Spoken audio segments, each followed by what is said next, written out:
నమస్తే అండి, welcome to our special menu. ఈరోజు నేను నెల్లూరు పద్ధతిలో చింతాకు పొడి వేసి మేక మెదుడుని ఎలా ఫ్రై చేసుకోవాలో చూపించబోతున్నానండి. మేక మెదుడు చింతాకు పొడి ఈ రెండింటి కాంబినేషన్ అయితే చాలా బాగుంటుందండి. మళ్ళీ ట్రై చేస్తారు. మరి లేట్ చేయకుండా ప్రాసెస్లోకి వెళ్ళిపోదాం.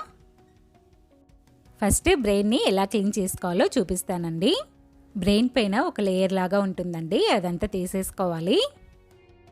ఇక్కడ లోపల ఒక చిన్న బాల్ లాగా ఉంటుందండి, అది కూడా తీసేసుకోవాలి. బ్రెయిన్ చుట్టూ కూడా ఇదంతా నీట్గా తీసేసుకోవాలండి. ఇప్పుడు వాటర్ వేసి గట్టిగా ప్రెస్ చేయకుండా చేతితో లైట్గా అలా 2 సార్లు కడిగి తీసుకుంటే సరిపోతుందండి. ఇప్పుడు ఇందులోకి రుచికి సరిపడా ఉప్పు, 1/2 టేబుల్ స్పూన్ పసుపు, 1 టేబుల్ స్పూన్ కారం, 1 టేబుల్ స్పూన్ చింతాకు పొడి వేసి ఇవన్నీ మెదడులో బాగా కలిసిపోయేలాగా ఇలా నలుపుకుంటూ బాగా కలుపుకోవాలండి. ఇలా బాగా మెత్తటి గుజ్జులాగా అయిపోవాలండి. కొద్దిగా వాటర్ వేసుకొని చేతిని అలా కడిగేసుకోవాలండి. ఇప్పుడు ఒక ప్యాన్లో 3-4 టేబుల్ స్పూన్ల ఆయిల్ వేసుకొని సన్నగా తరిగిన ఒక పెద్ద సైజు ఉల్లిపాయ తరుగు వేసుకోవాలండి.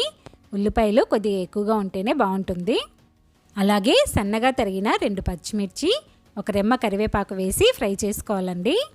ఇందులో మనం చింతాకు పొడి వేస్తున్నాం కాబట్టి ఆ పులుపుకి వగరికి తగ్గట్టుగా కాస్త కారం ఎక్కువగా ఉంటేనే బాగుంటుందండి. కారం కొద్దిగా తక్కువగా తినేవాళ్ళు కొద్దిగా పచ్చిమిర్చి తక్కువగా వేసుకోవాలండి. ఉల్లిపాయలు ఇలా లైట్గా కలర్ మారిన తర్వాత ఇందులోకి 1/2 టేబుల్ స్పూన్ అల్లం వెల్లుల్లి పేస్ట్ వేసి అల్లం పేస్ట్ పచ్చివాసన పోయే వరకు ఫ్రై చేసుకోవాలండి.